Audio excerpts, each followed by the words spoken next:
Hey guys, tonight we unravel the chilling glow of Hecate's lantern and the winding paths ghosts took to find their way back through fog, memory, and regret. You're standing in a field soaked from rain, your sneakers sinking deeper into sour mud with each cautious step. Distant thunder grumbles like a half-forgotten threat, and something about the air sharp with ozone and the scent of scorched roots tells you you've crossed into the kind of place that doesn't show up on GPS. You probably won't survive this if you take a selfie, so maybe just keep your hands warm in your pockets. So, before you get comfortable, take a moment to like the video and subscribe, but only if you genuinely enjoy what I do here. Also, tell me where you're listening from and what time it is. I'm always curious. Now, dim the lights, maybe turn on a fan for that soft background hum, and let's ease into tonight's journey together. You trudge uphill, toward the shimmer of something not quite firelight, not quite moonshine. It pulses faintly like a lighthouse meant for souls instead of ships. That's Hecate's lantern, or at least what one surviving text calls it. It's never been found, of course. Historians still argue whether the lantern was real, metaphorical, or something stitched together from folklore and failed translations of a now vanished dialect of Thessalian Greek. You feel drawn toward it not because it glows, but because it seems to cast darkness more deeply around it. The harder you stare, the less you see. You pass broken gates, where twisted ivy seems to curl inward like it's shielding something rather than climbing. A nearby tree bears symbols, burned in spirals and a triple arc resembling phases of the moon. That's a known marker among cults who once honored Hecate in midnight ceremonies: charcoal offerings, dog howls, and a curious absence of mirrors. Their obsession with thresholds still echoes in graveyards built where three roads meet, something that's documented across medieval Europe and even earlier. You reach out to touch the bark and feel warmth. Too warm. Like someone left a lantern behind. A scrap of song hangs in the mist, 3 notes repeated. You hum it involuntarily, like your breath knows the tune even if your brain doesn't. Some fringe researchers say melodies are easier for ghosts to remember than names. Apparently tunes don't decay like language does. So if you ever want a ghost to follow you home, all you have to do is whistle something ancient. Not that I'm encouraging it, but let's just say plenty of places with cursed reputations started with a lullaby. As your steps draw nearer to the beacon, fog thickens. It's not the usual haze. This kind curls. It folds around your limbs like slow smoke from a blown-out candle. Your fingertips go numb. The lantern blinks once like it saw you. Then disappears. Not fades, vanishes. You run forward, panicked, but your foot catches a root. You fall muffled thud into damp leaves. Something cracks nearby, not loud, but deliberate. You hold your breath and wait. There's a soft dragging sound. Cloth over moss. Something blind and gentle, but too close. You stay frozen. A dull ache pulses in your ankle and your breath fogs in short bursts. When you finally dare to look up, you notice a footprint near your hand. Bare. Deep. And steaming faintly, despite the cold. You scramble to your feet, ignoring the sting. You limp forward, brushing aside vines and spider-slick strands that look more like thread than web. A narrow trail opens up between 2 leaning birch trees, the bark covered in pale inscriptions. Someone scratched phrases you don't understand. Maybe invocations. Maybe warnings. Maybe just loneliness, memorialized. A fringe legend in Cornwall once spoke of birch trees blooming with ghost writing during lunar eclipses. No proof, of course, but wouldn't you stare longer if you thought a tree could remember grief? The trail leads to a clearing where fog hangs higher, like a canopy. It's completely silent. Not peaceful, just unnervingly empty of chirps, rustles, or even your own steps. In the center stands a circle of smooth stones, faintly glowing. That's when the lantern appears again. This time it's floating above the center stone, swaying as if caught in invisible wind. You move toward it, and the stone beneath your foot tilts. There's a sharp click. Not loud. Just final. The fog roars back, not overhead, but up from the ground like steam. And with it whispers. Not menacing. More like someone telling secrets they weren't supposed to hear. You're surrounded now. But it doesn't feel dangerous. Not yet. It feels watchful. You think you see movement, a figure behind the lantern's shimmer, but the moment you blink, it's gone. You step into the circle, and the lantern flares brighter, illuminating not just the ground but the air itself, as if light's trying to remember what it used to look like before color was invented. You can't move. Not because you're stuck, just because you understand you're being seen by something older than fear. You hobble beyond the stone circle as the lantern's glow recedes, swallowing itself in one final flicker. Ahead, the path grows less distinct, just soggy indentations filled with milky puddles and the occasional bone-white root arching from the soil like skeletal fingers. You feel watched again, but not in that textbook horror movie way. It's more like walking into your grandmother's attic and realizing something in the dusty air remembers you. The silence deepens into a kind of auditory void, as if even your thoughts are muffled by soil that's heard too many secrets. You reach an overgrown field rimmed by warped fencing. Rust curls like barnacles on each nail, and the posts lean like drunks on their last leg. One plank is etched with a symbol, an inverted triangle under 3 dots. You've seen it before in a Hecate folktale involving marked soil land allegedly cursed by 3 wrong burials during a blood moon. Mainstream archaeologists chalk these stories up to funerary superstition, but fringe theorists insist some patches of land grow hungry after trauma. As you step into the field, a ripple passes beneath your feet. Not a quake, more like a sigh. The earth reacting. You press on, and your shoe sinks deeper than it should. Not mud. Not water. Something with texture.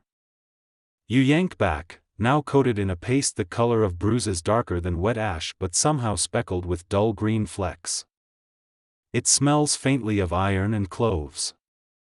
Historians still argue whether this ghost clay exists as a natural phenomenon or as folklore born from mixing grave dust with protective herbs. A scarecrow lurches in the distance. Not blown, just adjusting itself, casually. You squint. It's dressed in a tattered wedding gown, veil shredded, arms drooping in the posture of someone waiting too long. At its feet, wilted marigolds and a single apple, black and collapsed inward.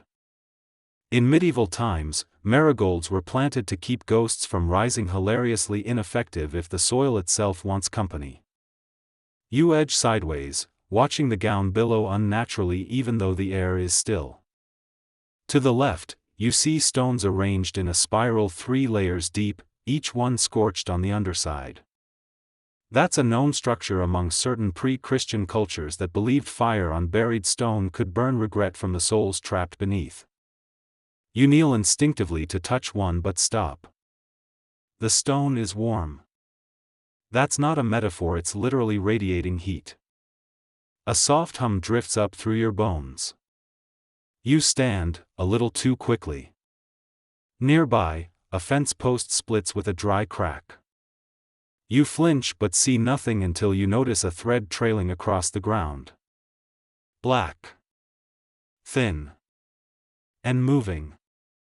You crouch to inspect it, only to realize it's not thread at all, it's a procession of ants, each carrying something glinting. Tiny metallic flakes, like dust scraped off an old lantern. One pauses at your shoe. Then continues. You move on, reaching a section where the ground flattens. It's eerily symmetrical, like someone ironed out a memory. At the center sits a half-buried cauldron. Large. Cast iron. Lid missing. You peer inside, just rainwater and a drowned crow, feathers splayed like broken umbrellas. In some rural traditions, crows drowned in ceremonial vessels were interpreted as portents, not bad ones, necessarily. More like messages the living failed to read. You touch the rim. Instantly, a gust swirls the field, pushing stalks in one synchronized ripple like dominoes tipping in slow motion. You hear murmuring not around you, but underfoot. Like something long buried is holding a conversation about you. You whisper an apology, instinctively. You don't know to whom. Then on the wind you hear a faint laugh. Soft. Female. The kind you hear in dreams just before waking up. You freeze. The laugh fades. In its place, silence again. But now the field feels smaller, like the edges are closing in. You decide not to look back. You cross over a low stone trench and feel the weight of the air ease slightly. Ahead, the soil changes lighter, flecked with ash, marked by boot prints that appear too large and too deep to be recent. You know without knowing that those prints lead where ghosts choose not to stay. You limp along the edges of the cleared field, soil drying to powder on your shoes, and find yourself approaching a cluster of crooked cottages shrouded in fog like shy children hiding behind curtains. There's no firelight. No hum of electric life. Yet the air feels inhabited, thick with something that watched civilization pass by and chose not to wave. One cottage, closer than the others, has garlands of dried herbs strung between warped beams, sage, lavender, nettle and something pungent that smells oddly like burnt sugar with a hint of decay. The door opens before you knock. Inside, you're greeted not by people but by offerings laid on the floor, goat teeth arranged in concentric circles, jars of burnt honey with lids sealed in wax bearing the triple moon symbol, and folded parchment stained with whatever bleeds when paper is made from funerary bark. A plate of salt sits in the corner. Spirits apparently hate sodium, though no one's really sure why. Some believe it reminds them of the sea they never crossed, others argue salt seals a soul in its regret. Historians still debate whether such practices stemmed from true spiritual encounters or mere grief-fueled superstition. You sit, or rather perch, on the edge of a stool carved from driftwood that murmurs when touched. An old woman passes behind you, no sound of footsteps. Just the gentle shift in air. She wears black lace and a curious medallion depicting a lantern inside a mouth. She doesn't speak, just places a small bowl beside you filled with dark liquid and one flat bone with scratches that resemble tally marks. You feel unqualified to interpret this, but one mark glows faintly as your breath hits it. A small child enters next, transparent, soft focus like a TV tuned to the wrong channel. They do not notice you. They simply gather the bone, dip it in the liquid, and begin drawing symbols on the floorboards. Spirals. Eyes. Keys. And teeth. Lots of teeth. In several cultures, teeth symbolize unfinished stories, narratives still chewing on their endings. The child pauses once, fingers trembling, and vanishes. Not dramatically. Just gone. You sip the liquid. Bitter. Like cough syrup filtered through regret. Behind you, the door creaks open again. This time, a figure in green enters. Hooded. Male? Female? Doesn't matter. They carry a basket filled with feathers and 3 small, smoldering stones that smell of almonds. Black almonds, specifically. Burned almond scent is often linked with spiritual rituals used to lure lingering ghosts to the surface. And ironically to send them back. In one documented 17th century rite, mourners would crush almonds with charred rosemary to feed the forgotten. The green figure places the basket beside the honey jars. Then turns to you. No face. Just a shimmer of heat where eyes should be. They nod once. Then leave. You realize you're part of a ceremony that began long before you arrived and will continue long after you're gone. You are not the guest. You are the echo. The old woman finally speaks. One sentence, voice like cracked porcelain, not all spirits scream when called. Then silence. She returns to her chair, places one hand on the floorboards, and closes her eyes. You're not sure if she sleeps or listens. Outside, the fog presses harder against the windows. A long shape glides past the glass, tall, thin, possibly antlered. It doesn't stop. Just moves as if it's remembering something about you. You decide it's time to leave. As you step out, the door swings behind you and remains ajar as if it's not done with you. You walk toward the center of the village, where a small bonfire burns without wood. Just flame hovering an inch above the grass. Nearby, another offering sits, a pile of sand shaped like an eye and a glass vial half filled with wax. You recognize the symbols around it from an old page in a museum display copied from cave art that predates written history. In those markings, ghosts were shown not as people but as shadows wearing the regrets of the living. You drop your own breath into the flame, hoping it doesn't remember the lie you told in 6th grade or the fight you never apologized for. The flame flickers once. Then steadies. You feel accepted. Or tolerated. Sometimes, that's enough. You edge away from the flame, fingers tingling where the heat didn't quite touch you. The cottages vanish behind low fog as if they were embarrassed to be remembered. Ahead, the landscape opens into a clearing not empty, but quietly waiting. Overhead, the sky stirs and you see something rare, 3 moons. One pale and bloated like soft cheese. One sharp-edged like a sickle. One barely there, a smear of pearl, as if someone tried to erase it but changed their mind. You know logically that Earth has 1 moon, but your body refuses to argue. You feel them watching, aligned not for light but for something else. Something older than astronomy. You enter the clearing. The grass grows in odd clump spirals, whorls, veins. Someone has walked this place 1,000 times and left no footprints. At the center stands a tree, thick and gnarled, bark worn smooth on one side from hands that knew exactly where to press. Above its highest branch hangs a lantern. Not metal, just shadow bound in glass. It pulses with the rhythm of a slow breath. You swear it flinches when the wind brushes too close. Near the tree, a group of silent figures stands in a loose circle. You count 12. No faces. Just robes in deep rust tones, like dried blood that never made headlines. Each holds something different, a bone whistle, a mirror missing half its glass, a bundle of twigs tied in a triple knot. They don't speak. But you feel them asking. Asking you. Asking why you came. You try to explain with silence. It doesn't work. One steps forward, lays a hand on the tree, and the lantern flares not bright, just deeper. Like it wants to show you how shadows remember themselves. Your skin prickles. That sensation you get right before remembering a dream you wish you hadn't had. The tree suddenly drops something. You flinch. But it's only a feather, huge, black, iridescent.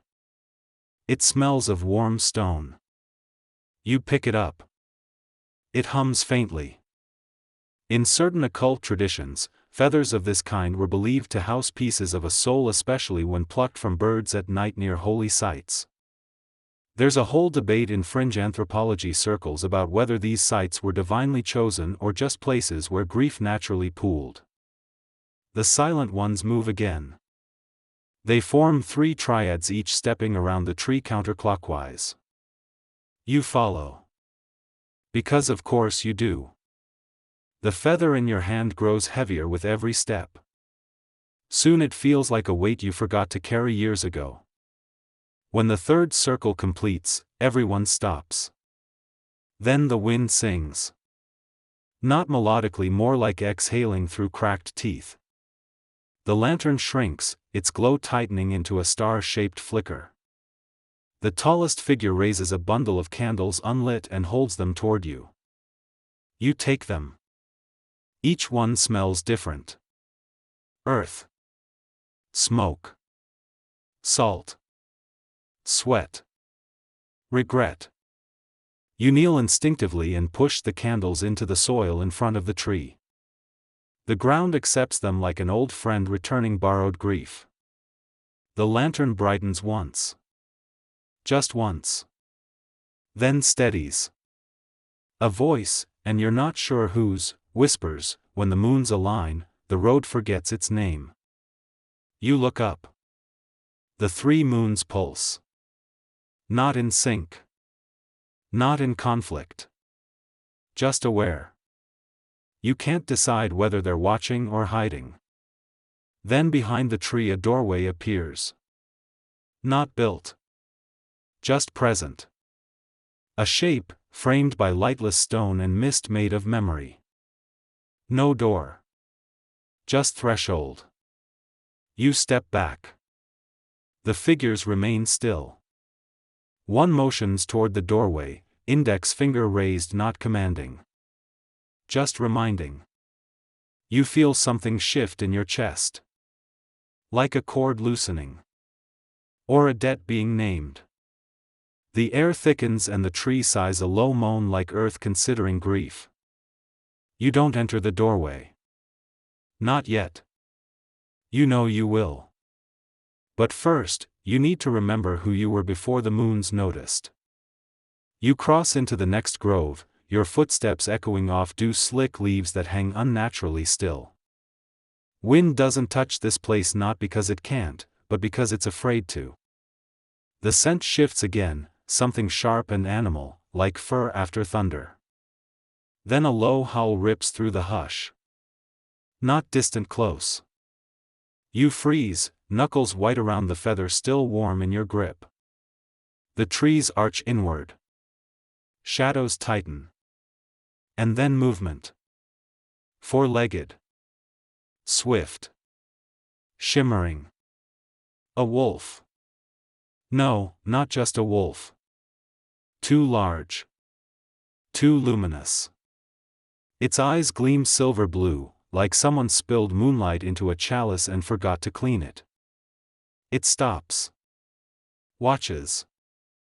Then another joins. Then 3. A pack, quiet and deliberate. Not snarling, not curious either. Just on duty. You've stumbled into a perimeter, and their job is clear. These aren't ordinary spectral hounds. They're guardian beasts linked to Hecate's threshold lore, appearing in scattered mentions across ancient Greek, Anatolian, and even Baltic sources. Some say she kept ghost hounds with eyes like polished bone to sniff out trespassers from either realm. Others argue they weren't hers at all, but victims who chose service over rest. Historians still argue whether these wolves are metaphors for protection or a warning not to linger too long near places that echo. One approaches. Its breath fogs your skin, not cold, but damp like exhaled dreams. Its fur ripples unnaturally, like it's made of smoke woven around muscle. You don't dare move. Then, it sniffs the feather in your hand. It grunts once. Steps aside.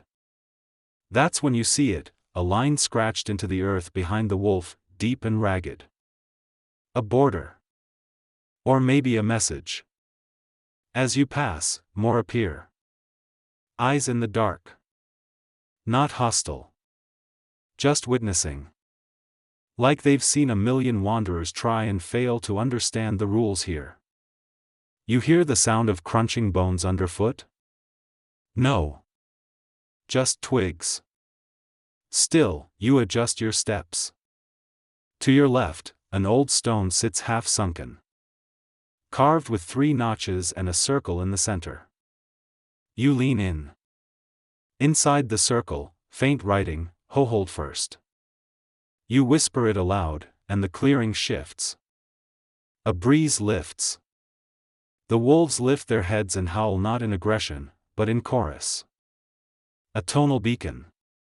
Somewhere in the distance, something responds. It's not another howl. It's a bell. You follow the sound. Beyond the perimeter, the forest parts slightly, revealing a path paved with jagged slate pieces and teeth. Animal, mostly. But not all. The path is said to be part of the liminal trail, referenced in fragments of Thessalian records and later echoed in Dacian burial myths. Supposedly, if a spirit wandered far enough, they'd meet the hounds, answer a question, and be given safe passage unless they lied. Then, well, best not to find out.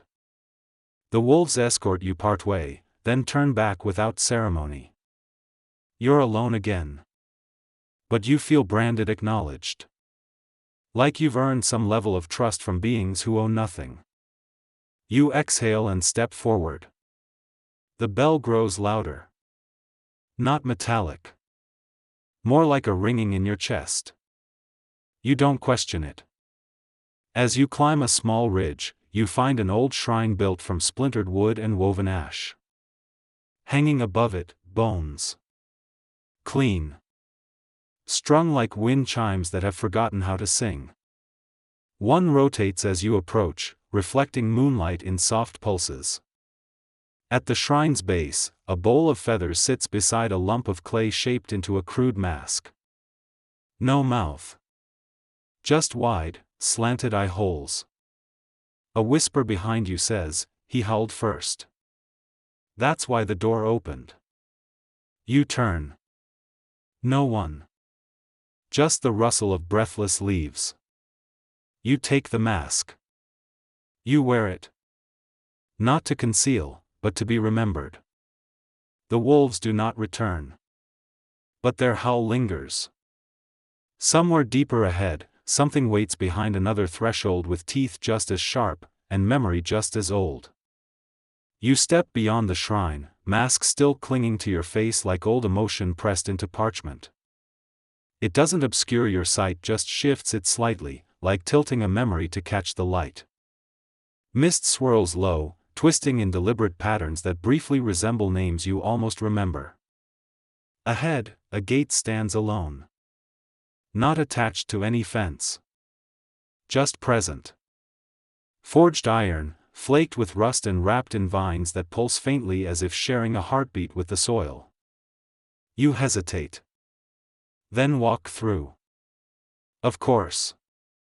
Immediately, you sense a garden, not the cheerful kind. More mausoleum than meadow. Trees without leaves stretch crooked arms toward a sky smudged in gray. Stone benches sit in perfect geometry around a dried fountain, whose base is etched with vines but no water ever claimed it. At the center stands a statue, regal, delicate, cracked from time rather than violence. Her face is half erased. Yet somehow you know it's a queen. And she speaks. Not aloud, just softly inside your head, like a grandmother's sigh when remembering her wedding day. You forgot the way back, she whispers. You always forget. The tone is gentle, but the message rattles in your spine. You feel a tug behind your belly button as if someone is holding the cord that links you to every childhood mistake and slowly reeling it in. This is the Empress of the Lost Garden, a figure sparsely referenced in Hecate-adjacent mythos. Some say she was the last to light the lantern without fear and vanished into the mists willingly, leaving behind the route only the dead could read. Historians still argue whether she existed or was merely a warning written into tombstones and bedtime parables. You wander the pathways beneath her watchful silence. To your left, a bed of thorns that bleed sap when stepped on. To your right, broken sundials ticking without light. Somewhere, a vine hums. You don't stop. You're being tested, but kindly. Like a teacher giving you a quiz on questions you wrote yourself in a dream. The air grows thicker as you approach a stone bench beneath a tree that holds no leaves but wears cloth. Strips of faded silk, cotton, and what looks like old train tickets. Each one is tied with care. You sit. You don't remember standing up again. The Empress is beside you now. Still cracked. Still elegant. Still unfinished. She reaches out, fingertip grazing the mask. Then retracts. "You're not mine yet," she whispers. Behind her, a wall of ivy opens slightly. Not crumbling parting. Inside, you see a garden mirror. Huge. Warped. Covered in ash. You step toward it. As you near, the reflection isn't yours. It's her. Young. Smiling. Holding a lantern made of crow's wings and grief. Then she fades. And you're left staring at your own face again. Except you're missing. Not invisible. Just absent. Like the mirror forgot what you looked like. You turn. The garden is reshaping. Benches twisting. Statues moving. Fountain bubbling red clay from no known source. You're not afraid. You're remembered. As you exit the gate that was never closed, you carry something new, a whisper inside you that insists you've been here before, in another life, wearing a different name. You leave the Empress's garden through a path that wasn't there before. Not a door, not an arch, just a gap in logic that allows your body to move forward while your sense of direction falls behind. Trees thicken into stone columns. Moss paints everything in muted greens and browns. The air becomes denser, heavier, rich with copper and memory.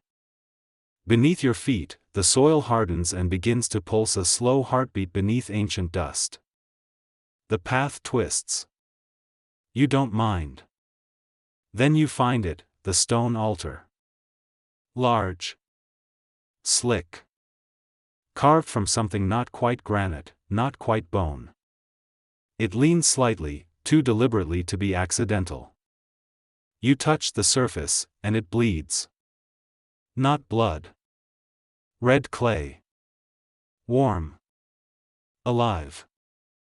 Like the altar's been waiting for you to ask a question you've forgotten how to phrase. It doesn't hurt, but your fingers tingle as if some small cost has been paid.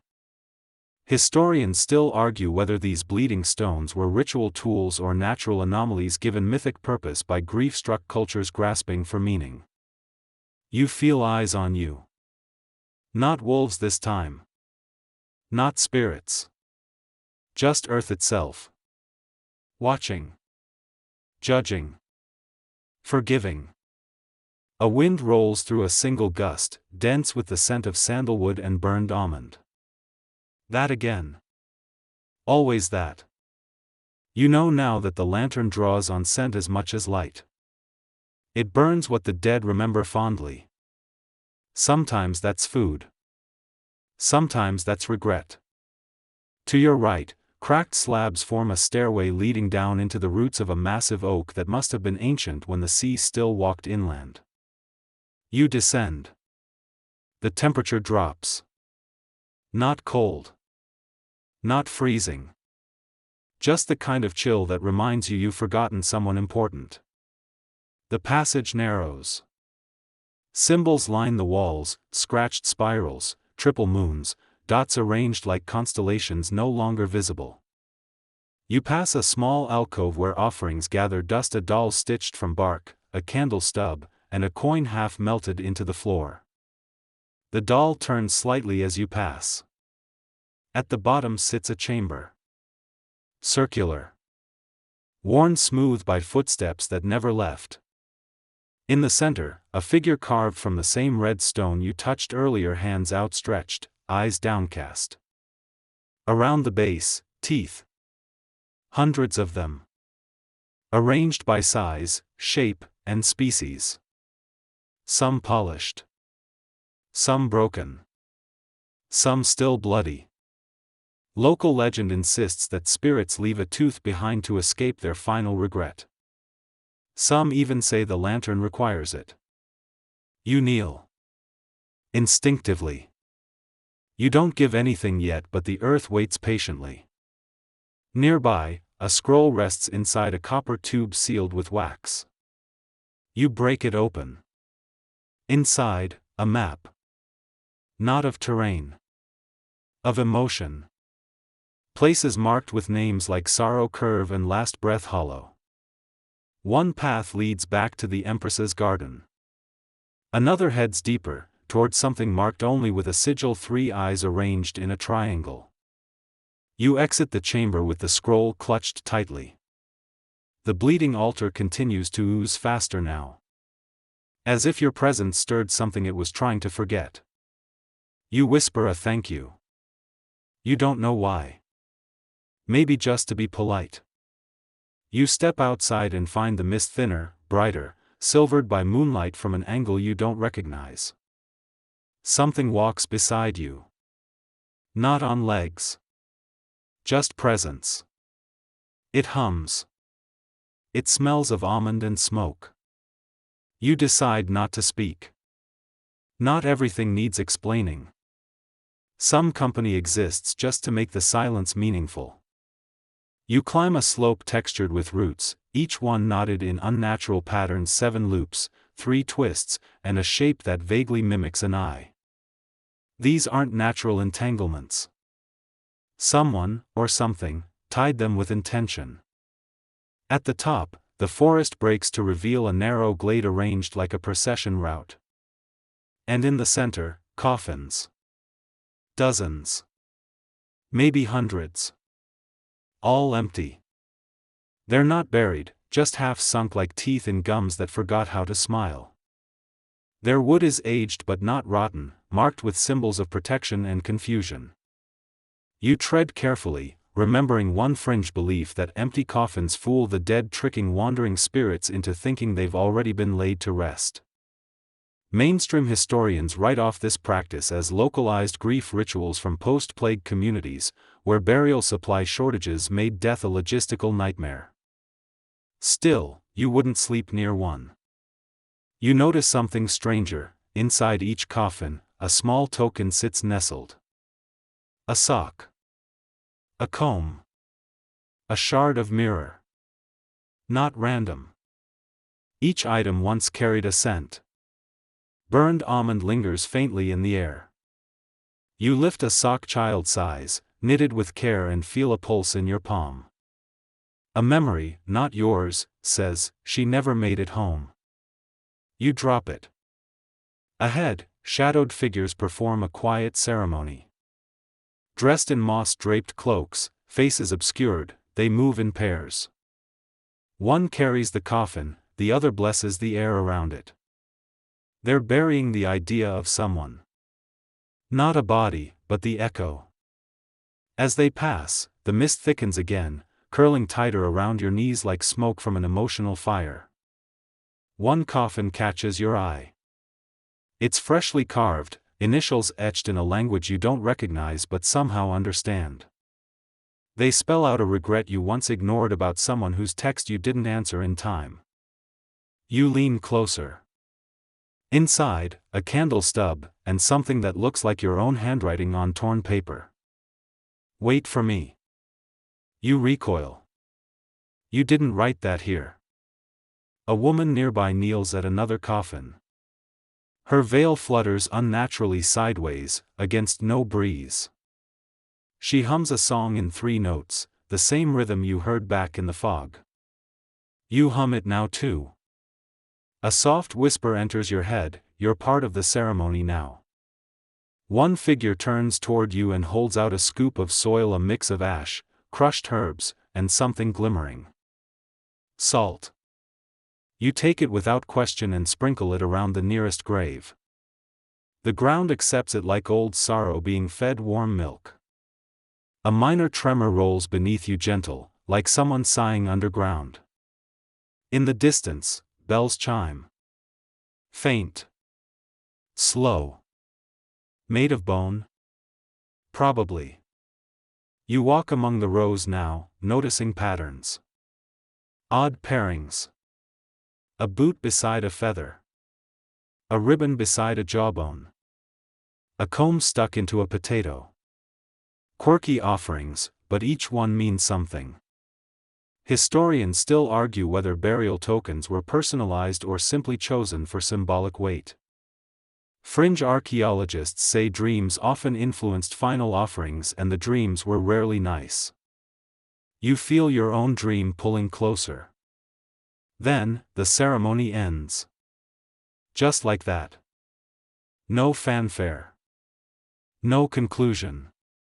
The mourners vanish, not walk away, just fold gently into mist like clothes dropped in fog. You remain.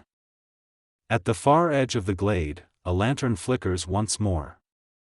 This time, you see it clearly, wrought from bone, suspended by sinew, burning not with fire but with memory aglow the color of nostalgia. You move toward it. The coffins fade behind you. The soil hums once more. You hum back.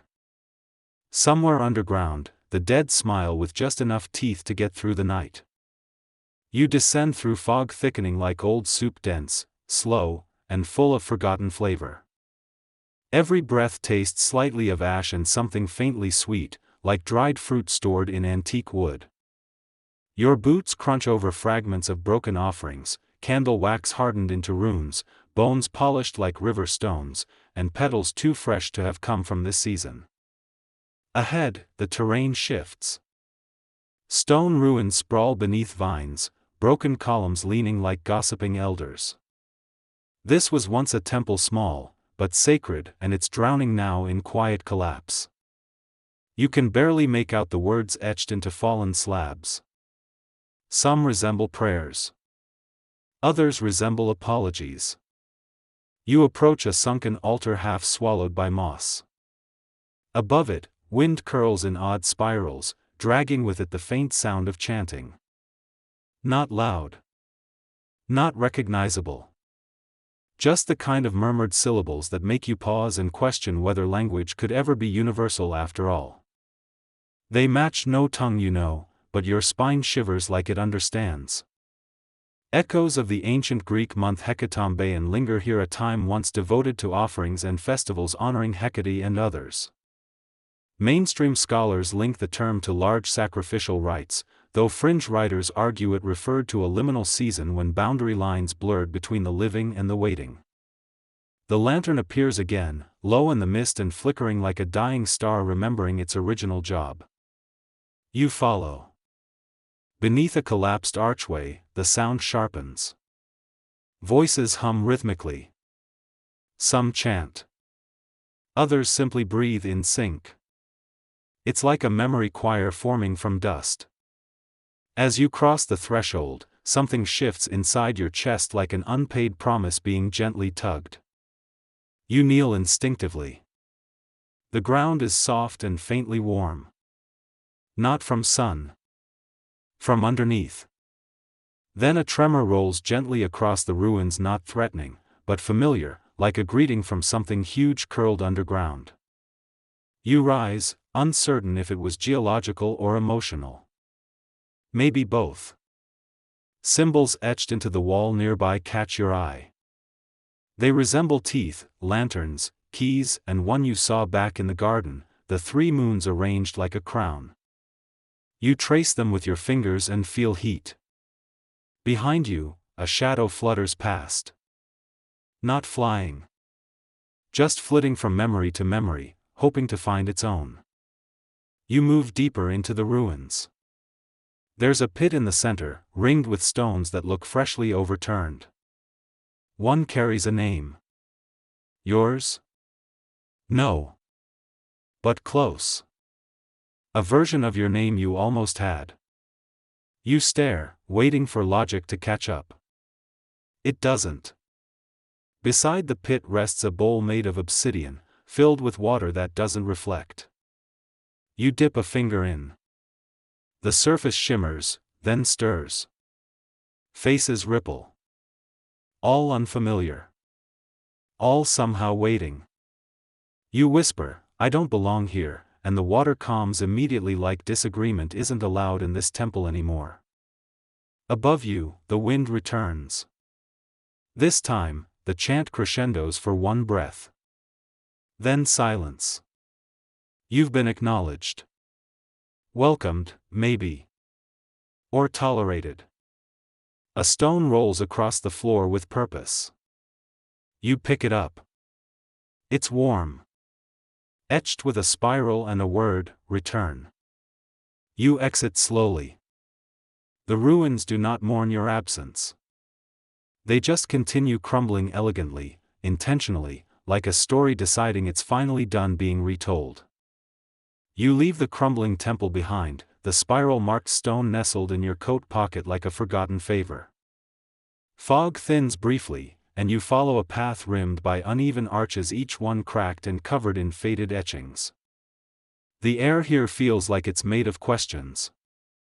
As you step through the first arch, a riddle appears on the stone: what walks between regret and memory but never casts a shadow?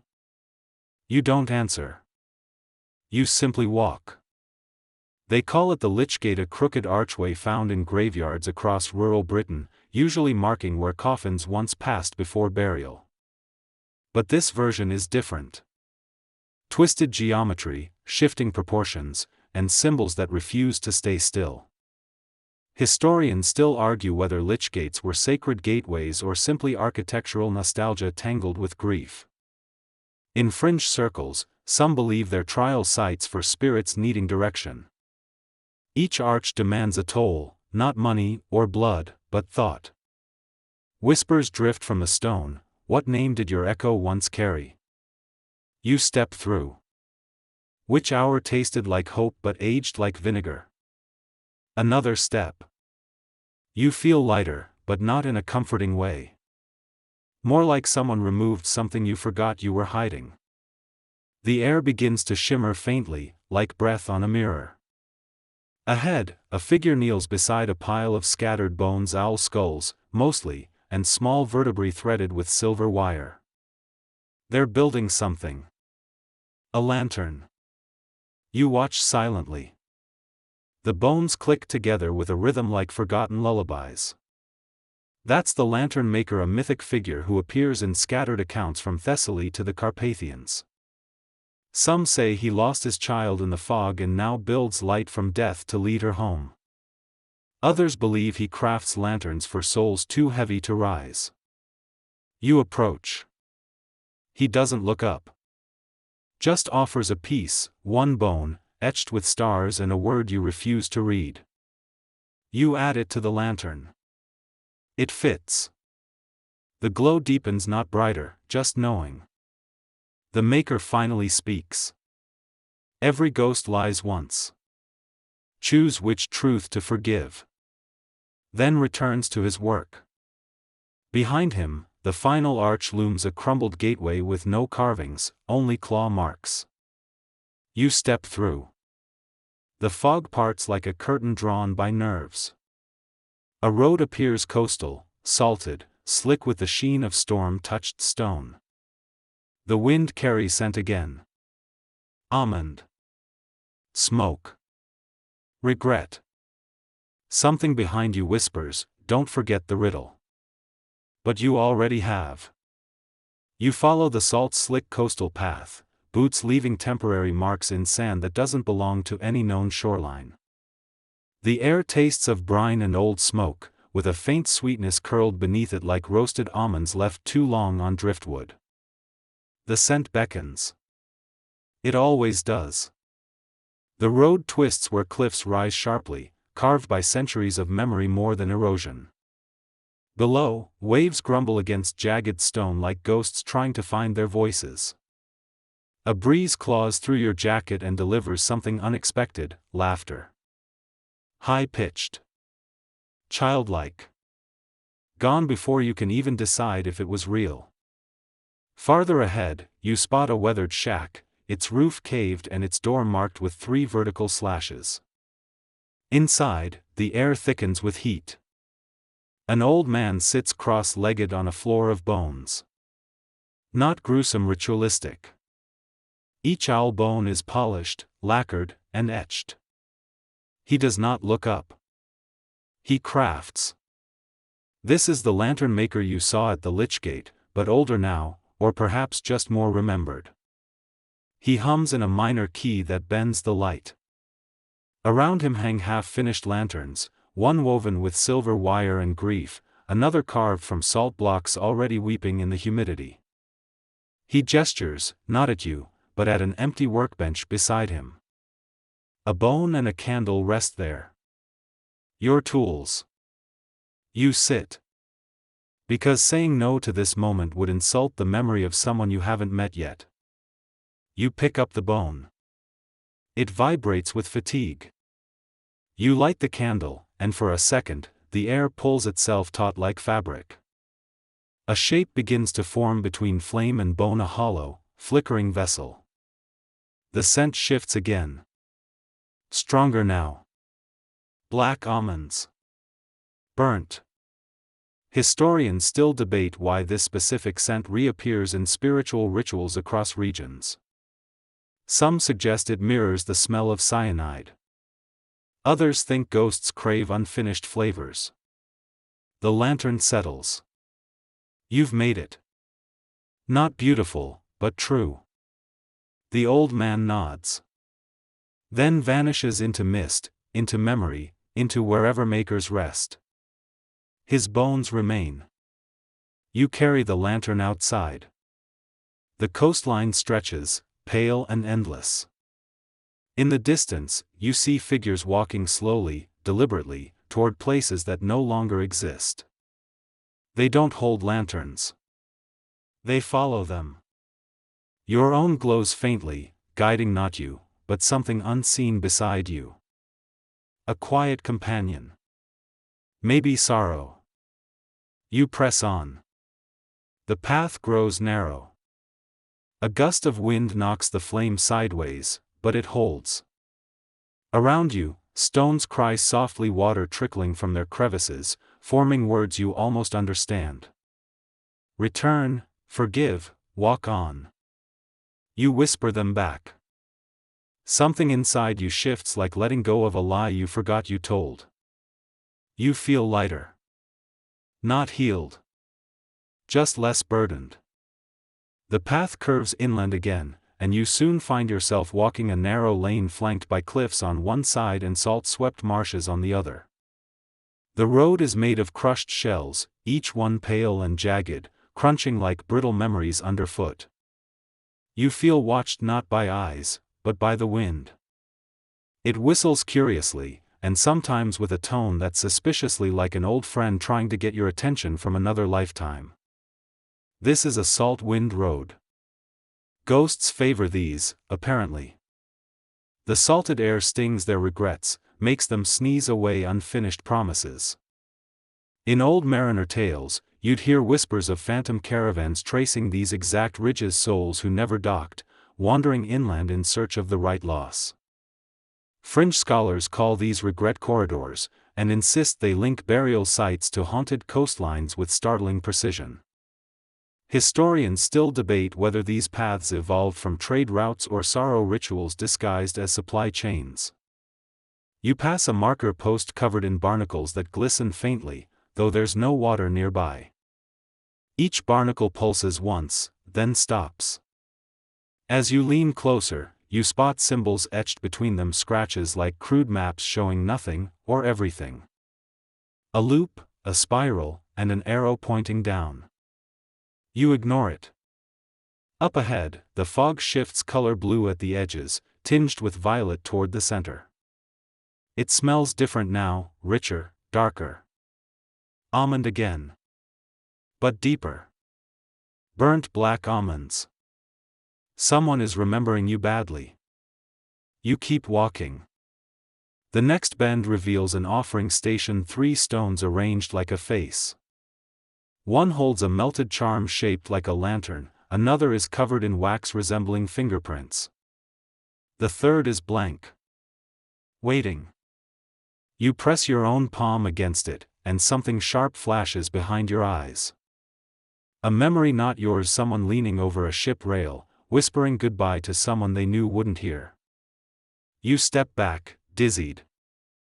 The wind rises, fierce now. A voice rolls through it, you took the wrong regret.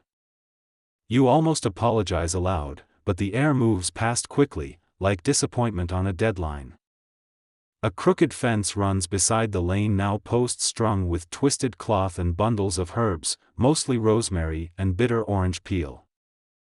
You pluck a sprig. It crumbles instantly. That's fine.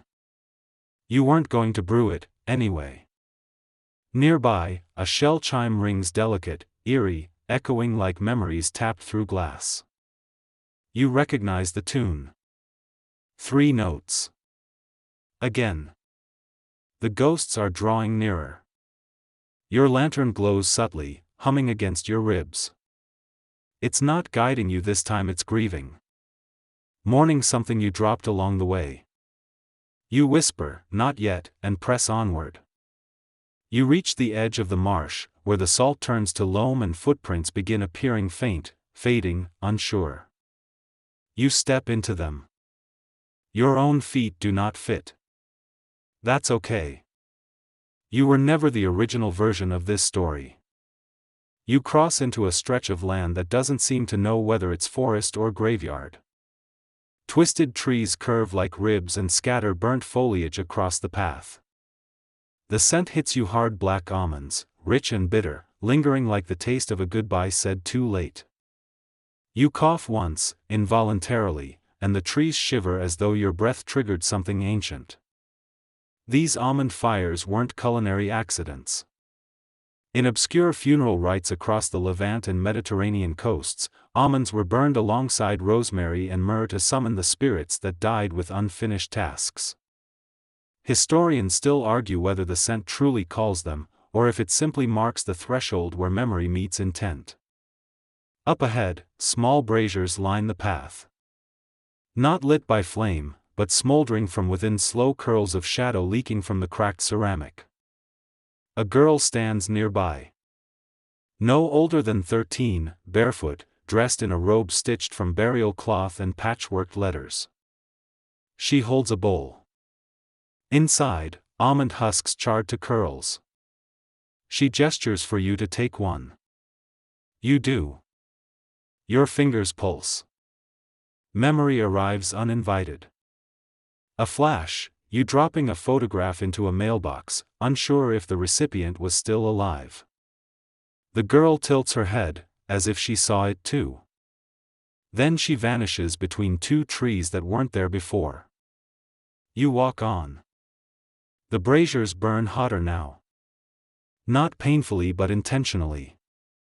Each one is a beacon. Ghosts, drawn by scent, begin to gather. Shapes hover in the edges of your vision, translucent, bent, stitched together by longing.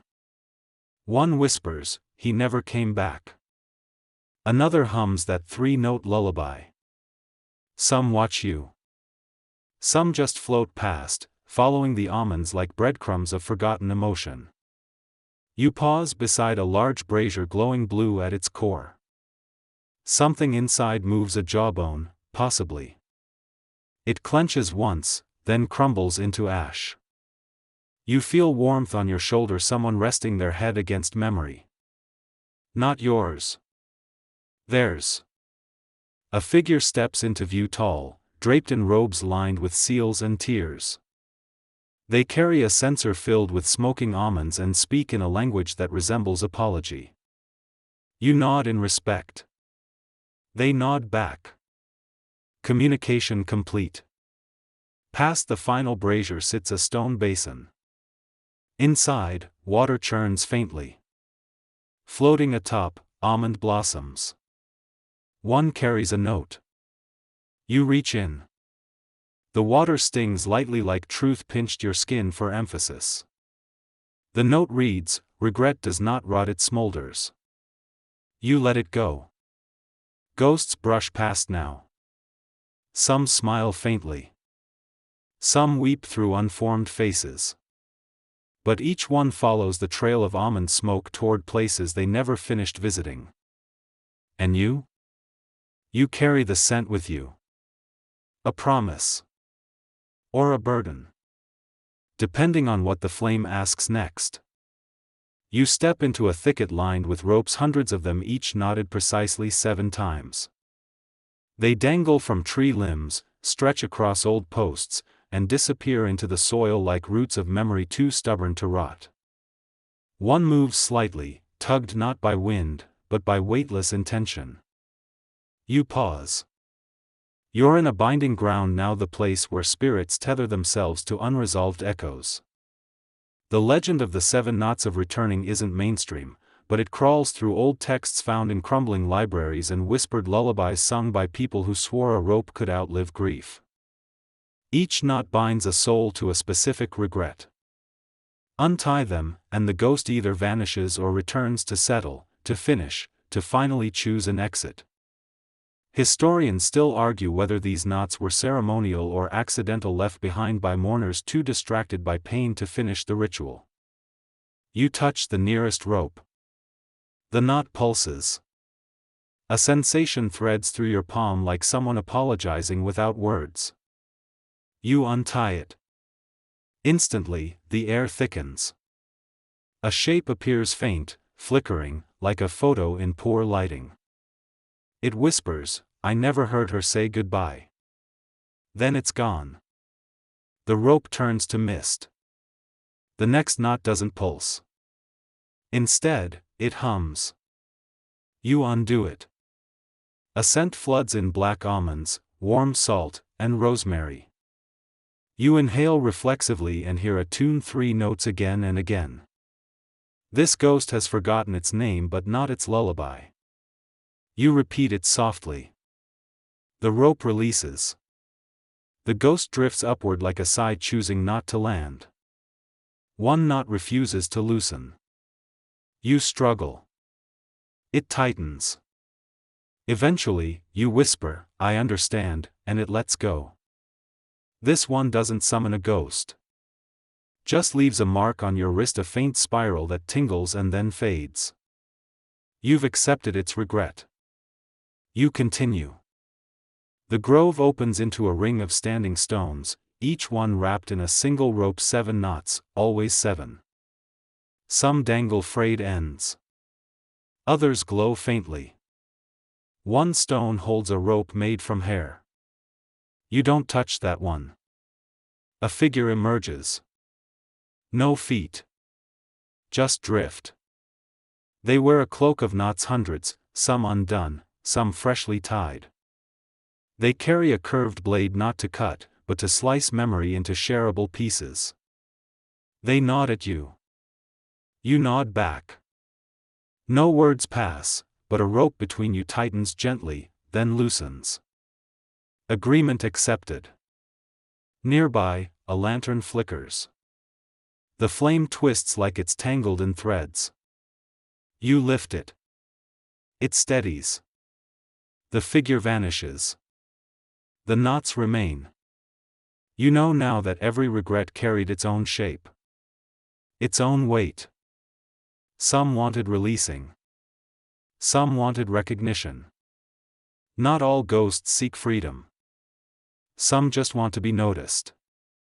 You hum the tune once more. 7 notes for 7 knots. 7 regrets, quietly exhaled. You reach the edge of a craggy bluff where a lighthouse stands crooked as if it forgot what straight ever looked like. Its tower leans not from age, but from apology, and the flame inside spins low, erratic, casting shadows shaped like people who never arrived. This is the crooked lighthouse, where forgotten souls drift closest to visibility. It doesn't signal to ships. It flashes only for the missing. According to scattered accounts stitched across coastal folklore, this lighthouse was never manned. It was found lit. Some say it ignites when someone dies alone. Others whisper that it guides ghosts who were never named. Historians still argue whether the structure was symbolic, a metaphor for unanchored mourning, or an actual wayfinder for the emotionally drowned. You approach. The rocks groan beneath your step. Each groan echoes a name you've never learned. The lantern from earlier trembles in your grasp. Not fear, recognition. The lighthouse flashes again. One brief, crooked beam shoots toward the marsh below. In that moment, you see them, dozens of spirits trudging silently, their feet not touching the ground, following the light like moths chasing regret. The door creaks open. No knob, no lock. Just passage. You enter. Inside, walls drip condensation that smells faintly of fire and flowers pressed between apologies. Stairs spiral up, carved from driftwood and bone. You climb. Each step plays a sound: laughs, sighs, arguments unresolved. One step moans your own name. Twice. You keep going. At the top sits a lantern, large and bone-framed, burning a slow white flame with a violet core. You place your own lantern beside it. They do not merge. They harmonize, two flames vibrating slightly out of sync, like memories not quite lining up. The view outside warps. Not foggy. Just stitched. Every direction shows a different scene. A child waiting at a window. A door left unlocked during a storm. A path not taken because the shoes didn't fit. These are the scenes ghosts watch from this perch, hoping someone remembers the choices they didn't make. The lighthouse shudders. A figure emerges beside you, face covered, robes wet with seawater. They speak, every light here belongs to someone who wasn't missed. You nod. You understand now. You're not here to be remembered. You're here to remember those who weren't. You descend from the lighthouse, the flame behind you flickering once more as if waving a memory goodbye. The land bends inland again, softer now, less jagged, but more secretive. Grass thickens underfoot, laced with thin white roots that hum faintly. You follow the sound into a grove where tables sit beneath crooked willow trees, their branches trailing down like curtains made of silence. Someone's been here recently. The air smells of brewed herbs and faint smoke, tinged again with almond. Always almond. On one of the tables rests a teapot. Its shape is wrong, bulbous in the middle, cracked at the spout, carved with symbols that resemble mismatched moons and teeth. You pour instinctively, even though the pot offers no steam. The tea is dark, almost black, and tastes of umbra, bitter, earthy, with a slow sweetness that waits too long to arrive. It tastes like memory steeped in bone. You sip. It swirls through you like a tune returning home.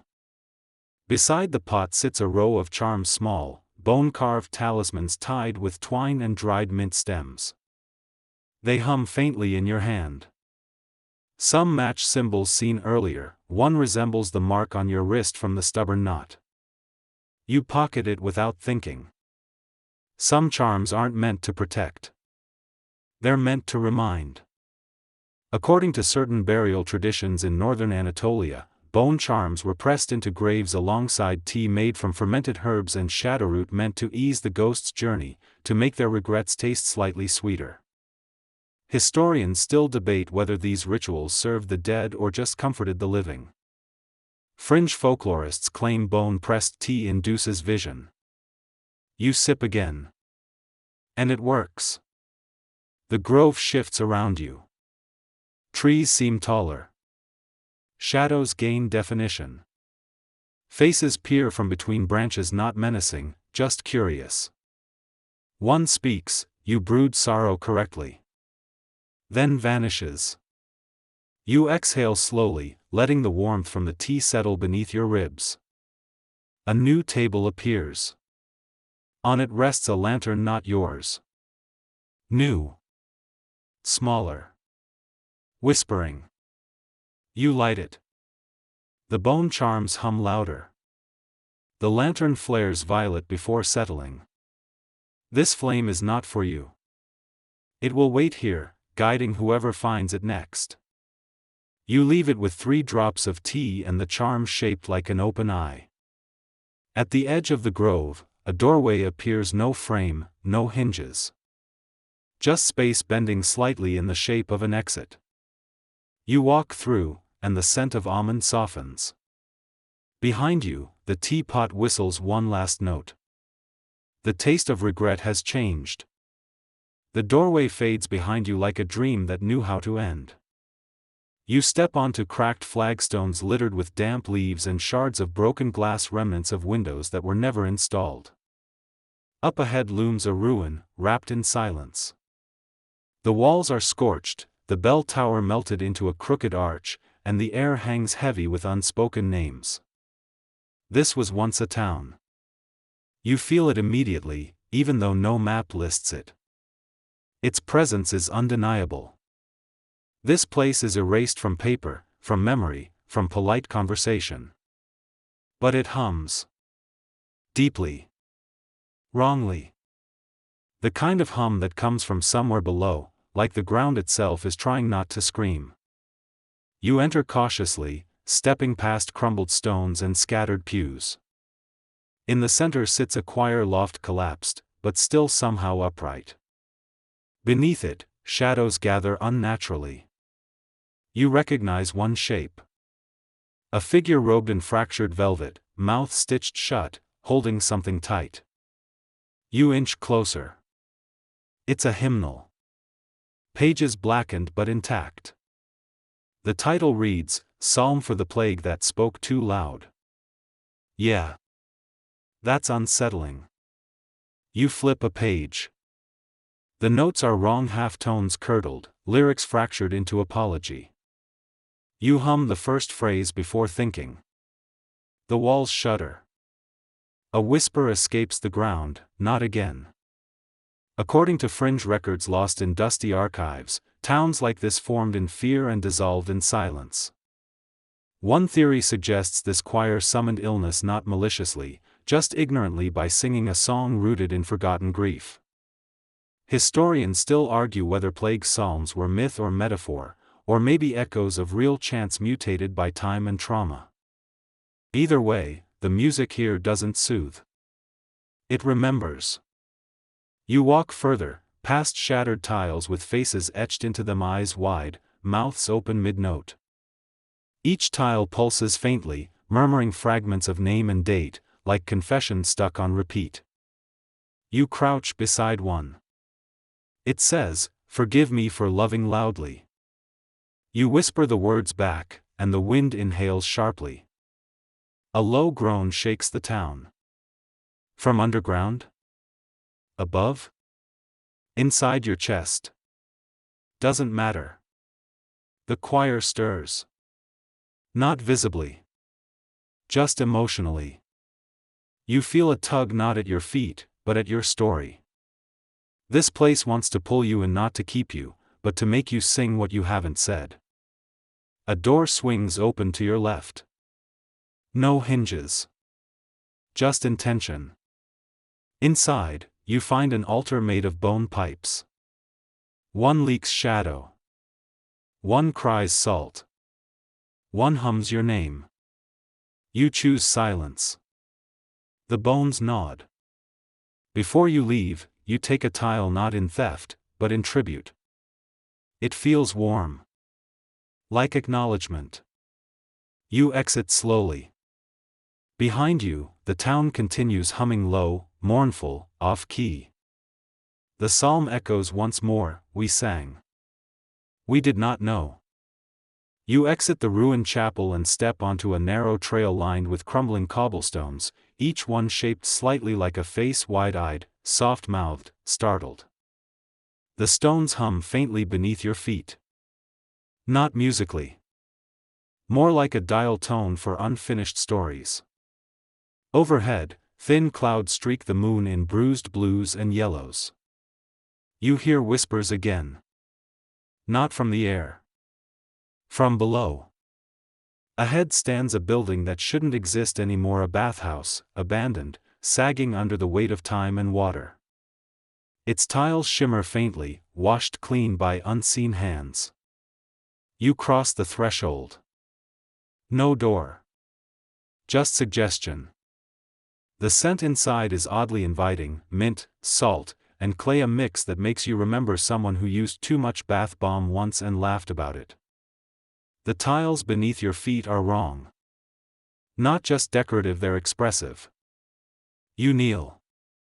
One has eyes. Closed. Another, a mouth. Open. You press your palm gently against the lips and hear breath not yours slip from the ceramic. It speaks a name you haven't heard in years. A name that only exists in dreams and poorly packed childhood boxes. You whisper it back. In obscure Balkan folklore, bathhouses were believed to collect names, especially those whispered into steam during morning rituals. Some claimed the tiles learned these names, and if you pressed your ear against the floor long enough, you'd hear someone asking you to come home. Historians still argue whether this was symbolic or literal or just the side effect of grief trapped in architecture. You wander deeper. Water still runs in some troughs, though no pipes should function. One tap spits warm mist instead of liquid. You breathe it in. It feels like forgiveness and coriander. Ghosts drift now barefoot, soft, steam-wrapped, murmuring to themselves as they pass. None look at you. One hums the three-note tune, the one every section seems to remember. You hum it too. A tile beside you shivers. In the far corner, a pool lies empty. At the bottom, etched into the stone, are 7 phrases. I waited. I forgot. I forgave. I whispered. I asked. I slept. I returned. You touch each one. With every tap, the tile beside you murmurs a new name. Not yours, but adjacent. Versions of you, maybe. Ones who made other choices. The bathhouse fades slightly. Not in structure, in presence. Like it's politely excusing itself from being noticed.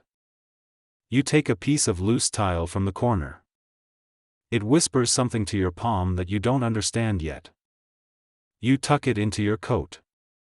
As you leave, the floor gives one final sigh. Someone beneath it says, "Welcome back." You leave the bathhouse with the whispering tile tucked deep in your pocket. It pulses faintly, a slow rhythm that syncs with a part of you didn't realize needed soothing. The path ahead narrows into a fissure between 2 stone ridges. You follow. The air sharpens, smelling of old paper, rust, and regret ground into dust. A breeze drags across your cheek like a forgotten hand, soft, cautious, familiar. At the end of the fissure stands a hunched figure. Cloaked in stitched map scraps, they turn slowly as you approach. In their hands, a decaying piece of parchment, covered in delicate ink that bends around holes and burn marks. They don't speak. They simply offer it folded once, clipped with a bone clasp. You unfold it. It's not a map of geography. It's a map of hollow places. Every mark represents a regret someone once forgot to bury, the street I shouldn't have crossed, the word I said last, the promise I didn't keep. They're not labeled with names, just circumstances. One corner glows faintly, the room you left without apologizing. That's yours. You know it instantly. In fringe spiritual cartography, yep, that's a real thing. Ghost maps were said to track not land, but emotion drawn by mediums who traced sorrow instead of coastlines.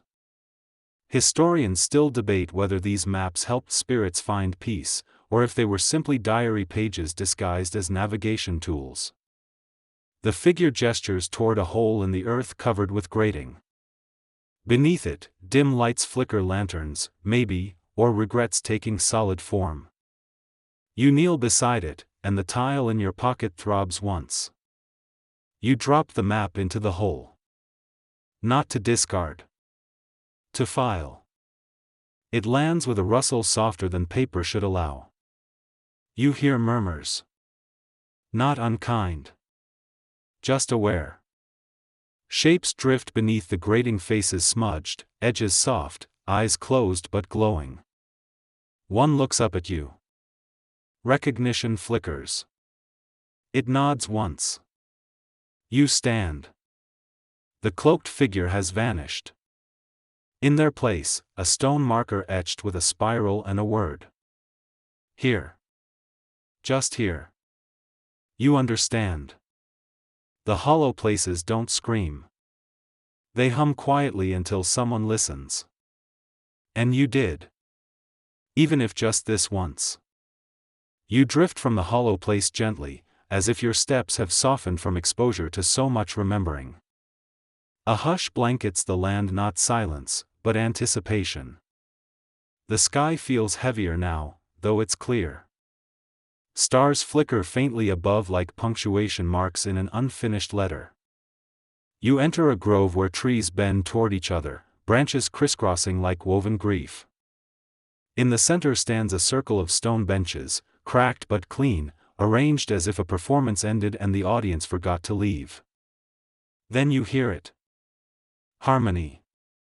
Not a choir in the human sense. This sound rises from within the earth, from fog threads that curl between stones, from distant memories too shy to show their faces. Voices drift upward, different languages, different tones, all converging into something impossibly gentle.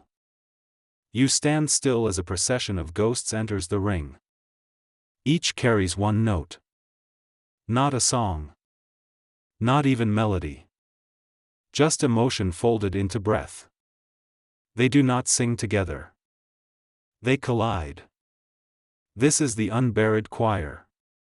In obscure sepulchral myths, the unburied dead were said to carry a hum low, discordant, longing for homes that forgot them. Historians still argue whether ritual choruses arose from genuine spectral gatherings or simply outbursts of grief given communal voice. But here, the voices sound deliberate. Designed. Like someone finally found the courage to harmonize regret.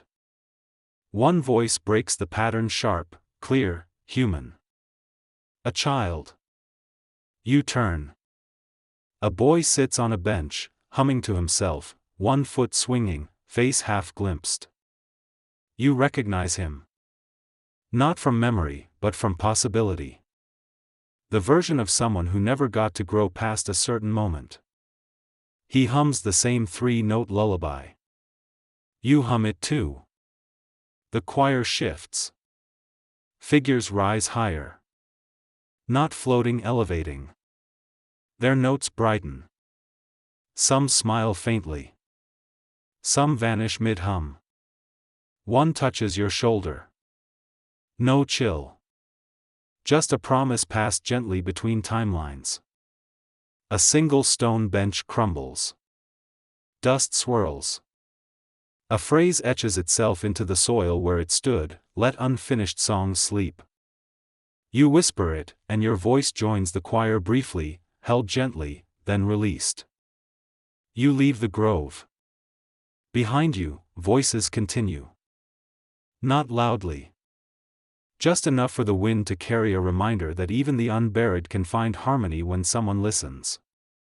The path grows thinner now, winding through a corridor of fog that rises from the soil rather than falling from the sky. The trees lean inward, their branches whispering warnings that you refuse to hear. Ahead, the mist thickens until you can barely make out the shape walking toward you. Except. It's you.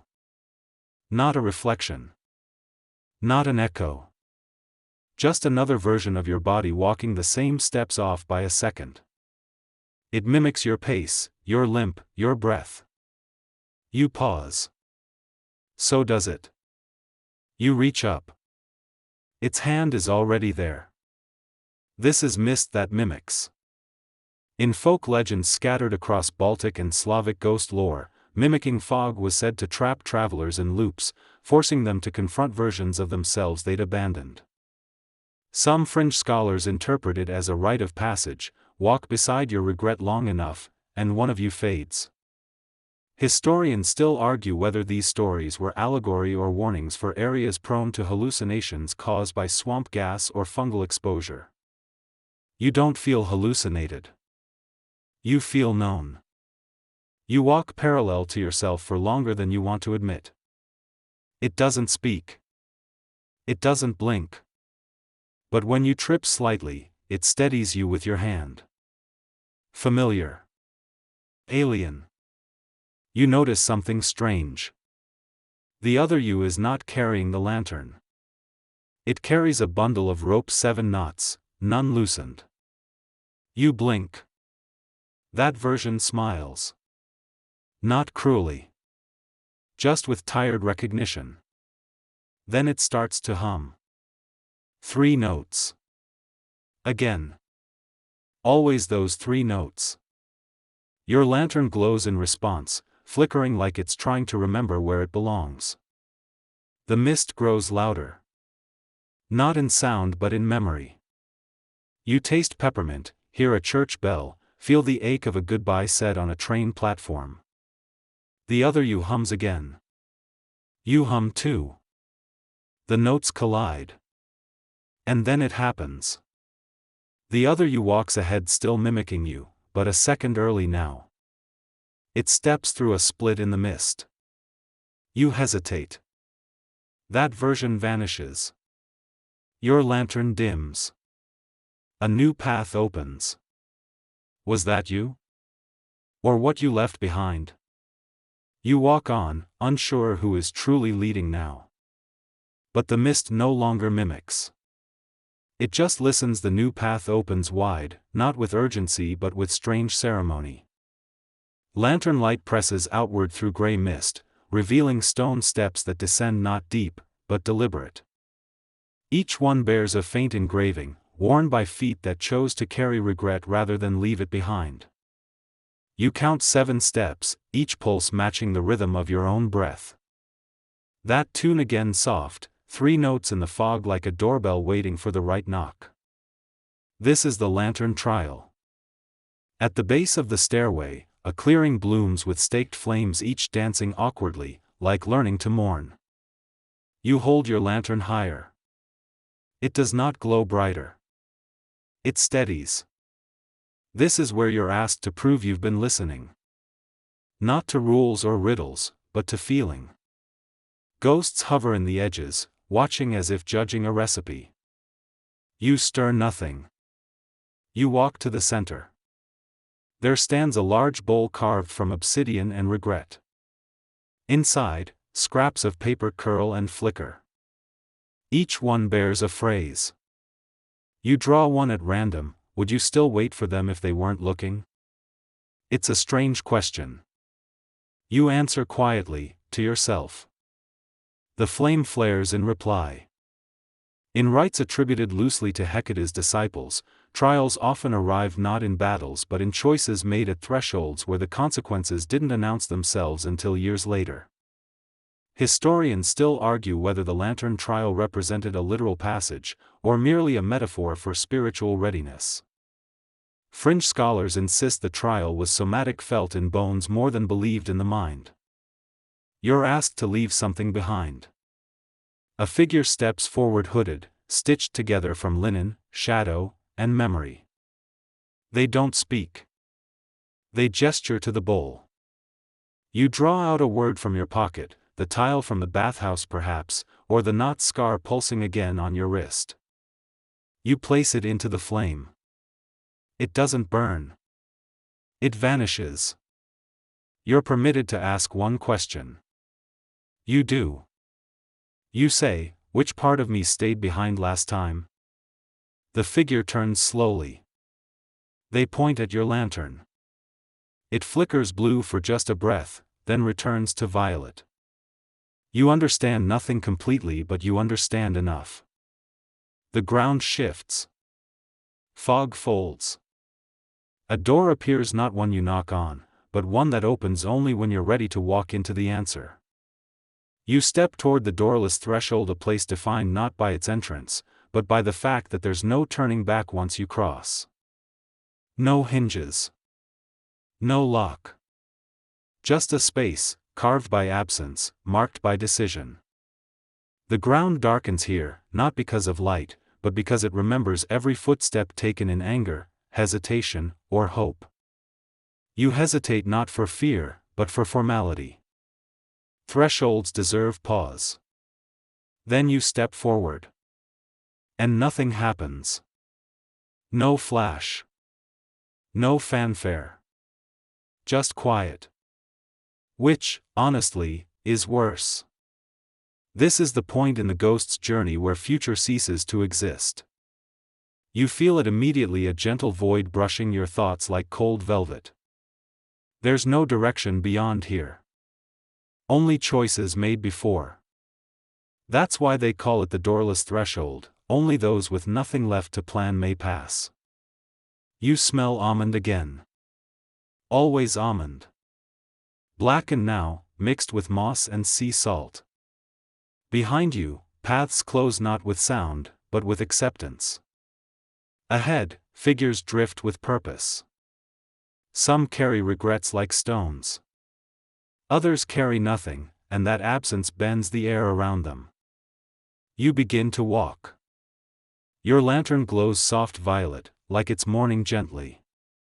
Along the path, you see markers, not signs. Objects. A worn shoe. A cracked pendant. A handwritten note that reads, "You did your best."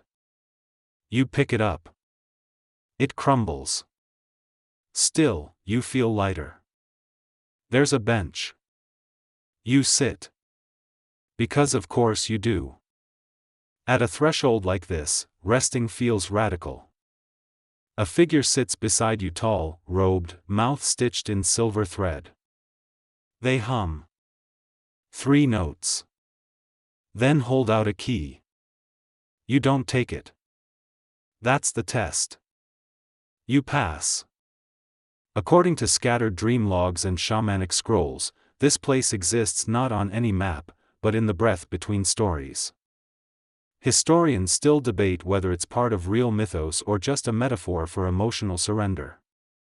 Fringe writers insist that to truly cross here, one must forget how to hope and still keep walking. You rise. The figure vanishes.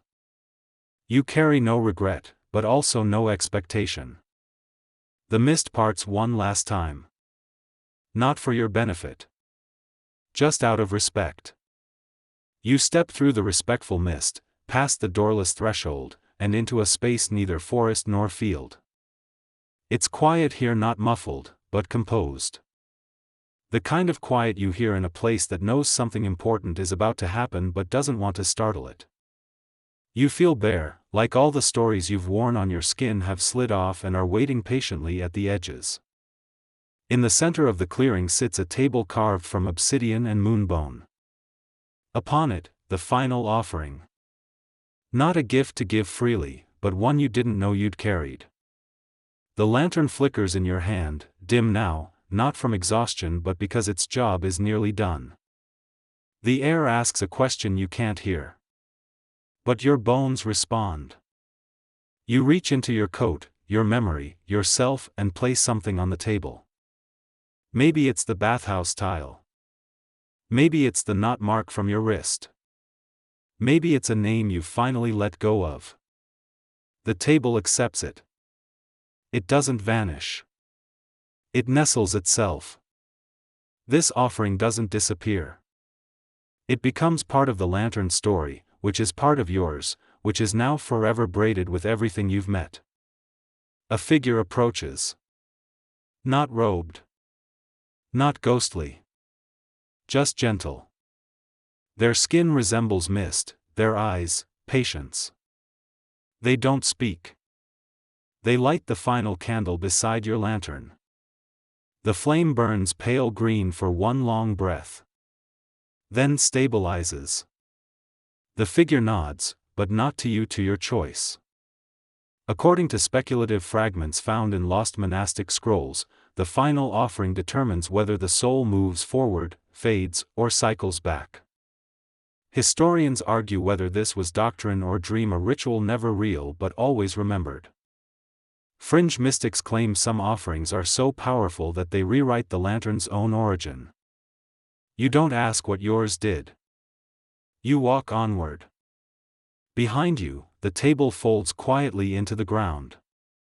A single word floats into the breeze, enough. Not as judgment. As release. Ahead, mist parts once more. The air feels less lonely. You hear nothing. You feel everything. You keep walking. You step past the fading table where your final offering nested into memory, and the ground feels lighter not because it's forgotten, but because it now chooses not to cling. The mist thins into clarity, revealing a quiet slope bathed in moonlight that pulses gently, 3 rhythms, always 3. You follow without hesitation. Regret no longer holds your hand. It walks beside you as a companion. Then, you hear it. Names. Not shouted. Not whispered. Just spoken carefully, respectfully, like someone flipping through pages of the world's most fragile journal. The voice is not male or female. It's not even voice. It's calling. You realize it's Hecate. She doesn't roar. She beckons. And the ghosts listen. Figures emerge. Slowly. Some crawl. Some drift. Some stride with new confidence. Lanterns blaze in gentle violet, soft green, pale amber. Each one burns on memory now transformed. Those who receive the call answer, stepping toward the path illuminated by their own truth. Some hesitate. Others vanish. But none scream. You watch as one ghost, small and curled like a comma, straightens and walks into the light. Behind it, the footprint it leaves doesn't fade, it blooms. A single almond blossom sprouts from the soil. You kneel beside it. You breathe. You finally understand. This path is not for you. Not entirely. It's for what you carried, who you noticed, what you released. Your lantern dims, not in failure but in relief. Its job is done. You leave it on a stump shaped like a heart that chose not to break. Then you walk. Not forward. Just on. Through the final strand of fog. Past those who wander. Past those who chose to rest. You hum 3 notes. And somewhere behind you, another lantern lights. The fog thins. The path smooths. And in the hush beyond the final blossom, something you didn't realize you were holding finally lets go. The lantern is quiet now, no flicker, no hum, just presence. It doesn't need to burn. It's become a memory. The kinds that guide, not haunt. Around you, the silence shifts from weight to warmth. No watchers. No whispers. Just the air acknowledging that you made it, and you listened. You don't know where this place is. Not quite.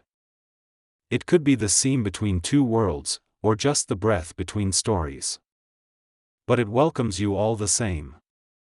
Your regrets walk beside you, softer now, like old friends who no longer need to be explained.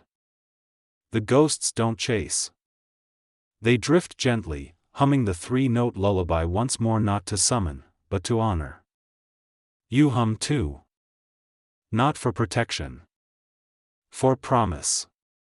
Behind you, footprints bloom into almond blossoms. Ahead, the land reshapes not to forget, but to carry. Because everything you've seen, touched, and whispered to is part of the lantern's glow now. And you? You walk on. Unburdened, unfinished, unmistakably remembered.